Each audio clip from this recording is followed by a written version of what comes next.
Hey everybody, so welcome back to Jim Bob's Garden. So this is going to be Jim Bob's Food Forest part, let's see, 1, 2, 3, 4, 5, 6, 7, part 7.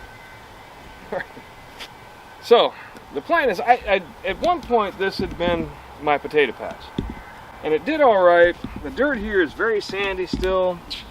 It does have a good amount of organic matter in it, but it's still very sandy.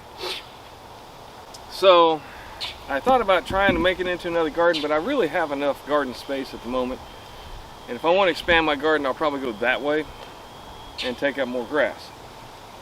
But this is kind of a perfect location. It does get shaded in the morning, but I do get some sun through the trees, and then pretty much all afternoon it gets sun over in here.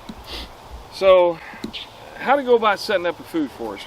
I did mine before, and I probably should have planned it out a little better, because I didn't fully understand the concept of what it was I was trying to do at the time. At the time I was just planting trees, and then I thought, well, and then I got this idea of a food forest and what have you.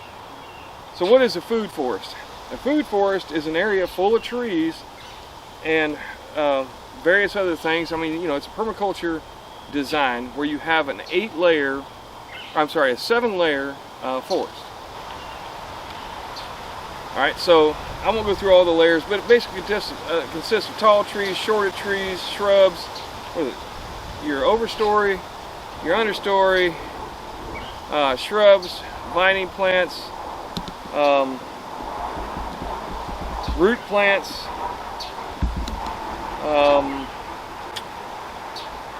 I always miss a few of them.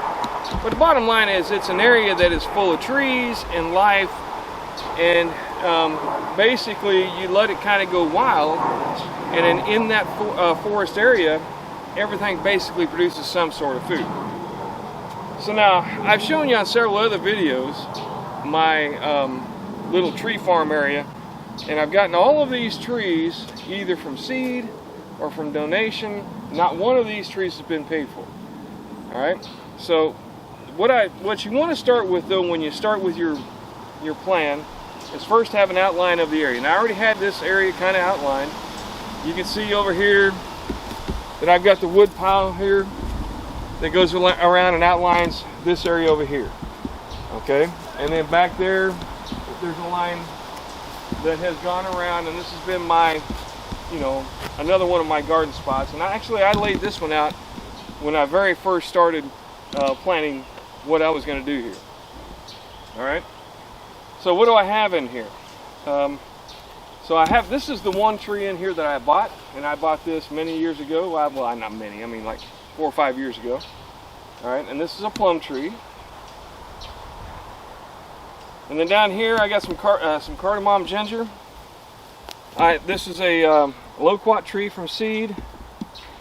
Over here I have a avocado from seed. This is a regular avocado. This is a Florida avocado. This is a goji berry that I got from cuttings. I did buy one plant, but I took cuttings and grew a lot of those. This is a ponderosa lemon that was gifted to me. Actually, I traded some plants, so to speak. This is a pomegranate, another goji berry pomegranate. Back over here, I have mulberries, more goji berries, more loquats, goji berry, mulberry. This is supposed to be a goji berry, but it doesn't look like one. That was another one that was gifted to me with the ponderosa lemon. And then let me show you over here. Now this is a kumquat tree here, and then another loquat tree here. I haven't decided if I want to keep that.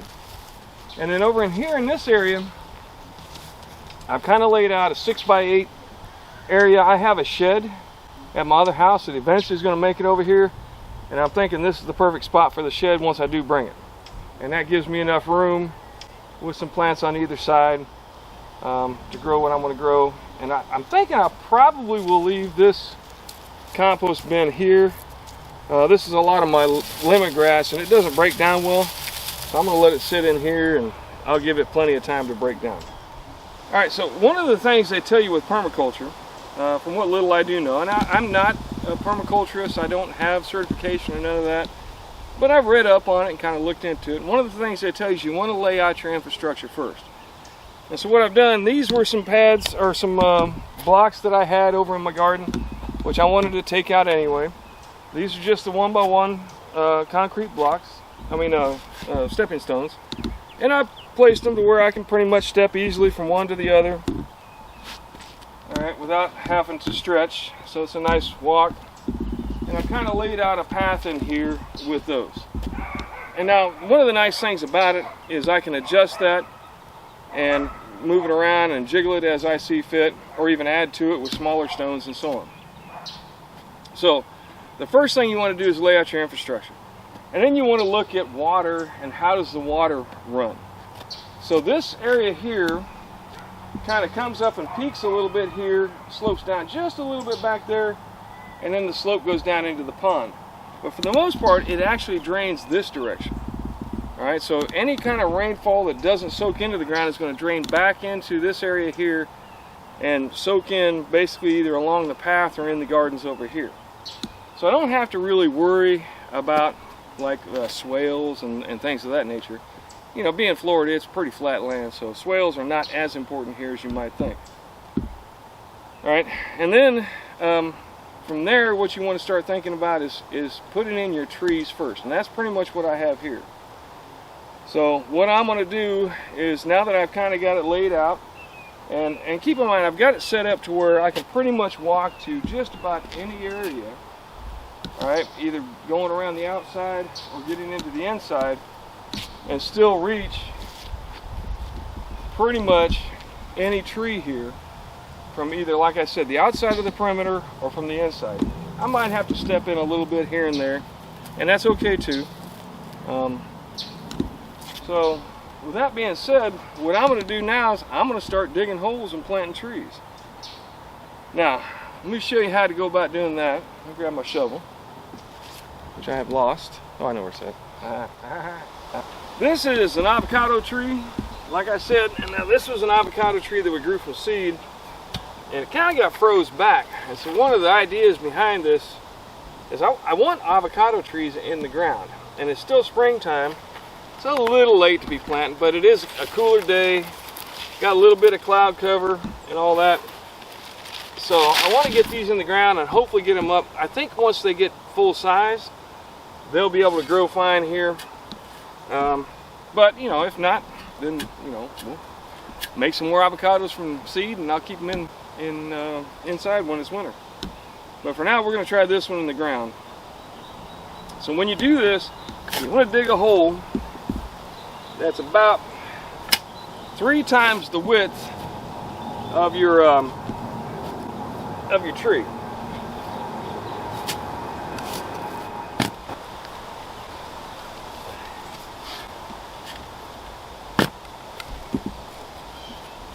Now, somebody had told me they don't like these kind of shovels.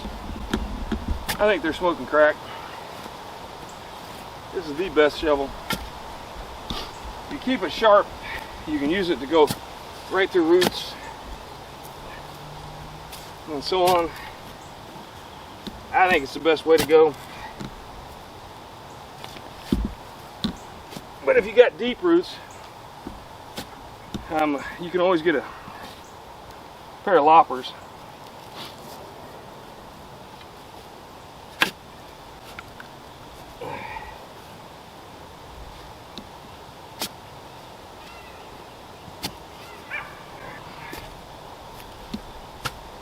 So now, man, getting old. It's been a long day. So now, a lot of people will tell you to put stuff in the hole, but on the other side of that, a lot of people have talked about how it's better to rip your pot apart. No, it's better to leave the tree with what it's going to have to grow on. So the theory is, if I put a bunch of compost and such in this hole, then what I'm going to do is kind of spoil the tree.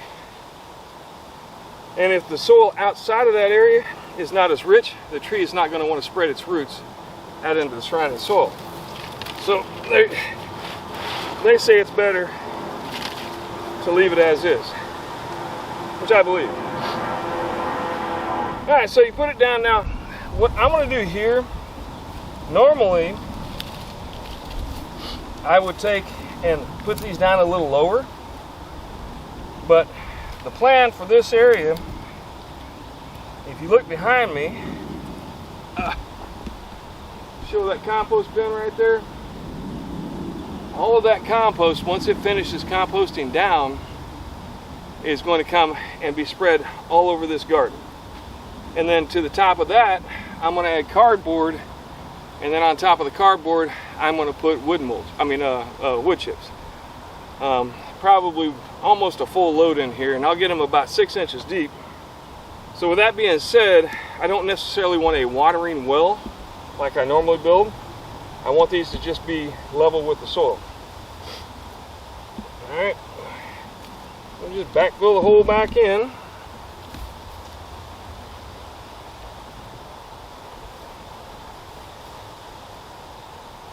Now, one of the advantages of doing this, you can get them deep dollarweed roots, dig them out, toss them to the side where they'll dry up. Man, those suckers are thick. All right. Now, you don't want to go above basically the crown here, because when you do that, you can make it rot down. I actually had a problem with an apple tree that I had planted too deep, and that's what ended up happening. It just rotted down on me. And then we'll water everything in here real good. Stuff some dirt back in there. And then we'll rake all this out and get the dirt where I want it to go once I'm done putting all the plants in. Or remove the dirt as necessary. And that's all there is to it. Alright. So that's one tree planted. Now I will also tell you, so I got this part here that's looking a little dead. But anytime you plant a plant, whether it be a tree or just any regular plant, it's going to go through a shock period where it's like, oh, why'd you do that? You know, different temperatures, different nutrient levels, different moisture levels. So I don't like to cut on them until after they've been there a week or so and have gotten firmly established. Alright, so that's what I'm going to do. I'm going to go around and plant all these. I do want to show you one other thing. So this pomegranate tree here is full of ants. Alright, and that sucks. So let me show you how I'm going to get rid of that. Alright, we're going to take this somewhere where I don't care if I get ants. Alright, so let's take this over here. So now when you do this, you want to put it someplace where you don't mind if the ants go. Alright, because all of those ants are going to want to go somewhere. And this is my tree line, and I'm not concerned about them going in there. Alright? So let's go ahead, pick this up, and dump it out. Alright? And like I said, you're going to have so many ants. Alright. And they're everywhere. Now I can try and drown them out, and do a couple other different things, or use poison and one thing and another, but I really don't want to use poison. What I'm going to do, I'm going to poke holes in this all the way around the outside. Ow.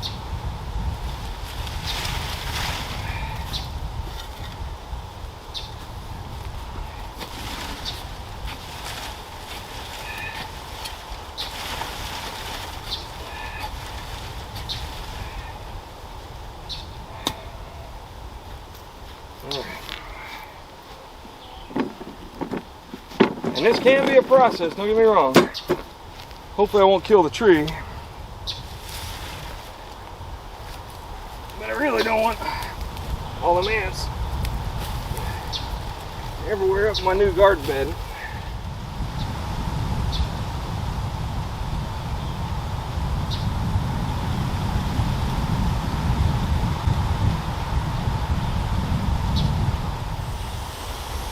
Alright, now what I'm going to do, I'm going to turn this to jet.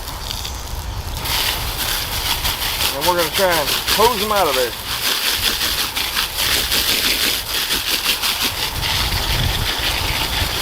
Now I've tried a couple different ways.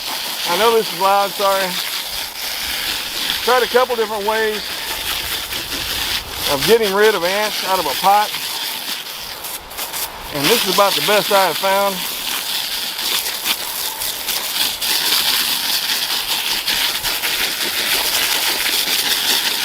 So you're going to have to refill basically the dirt around this.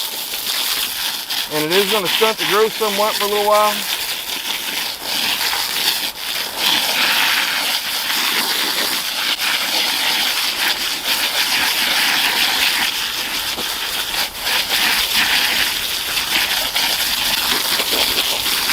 But if you don't want a big ant pile under here, it's the only way I know of to do it.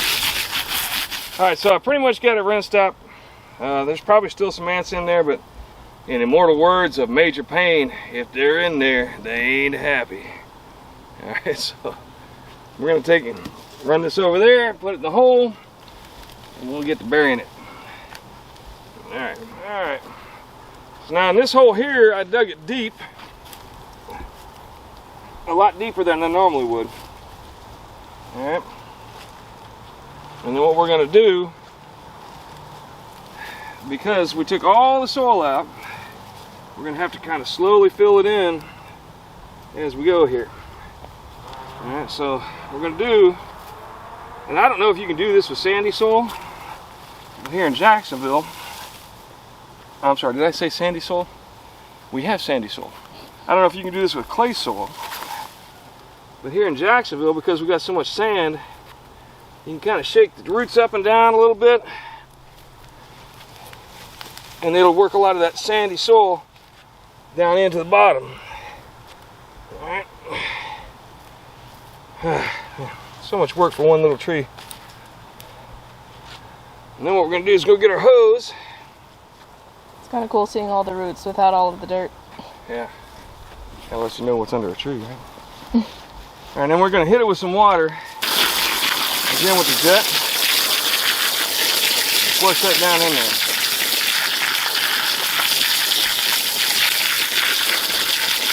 And we're just going to have to work our way down like this.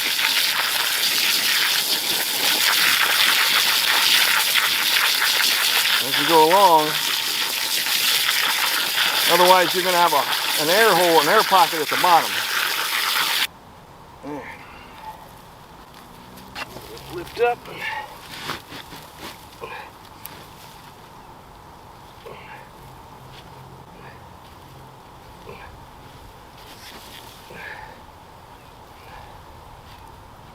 Those.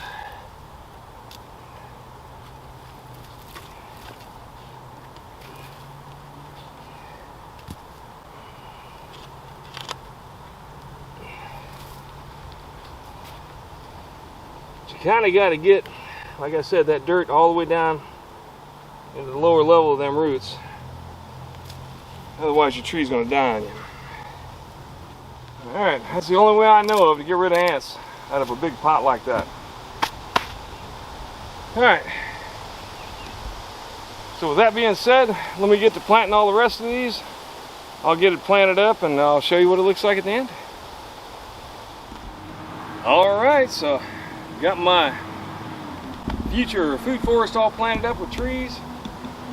And then the goal here, the idea, hopefully, is that we're going to have enough protection in the wintertime where my avocados won't freeze.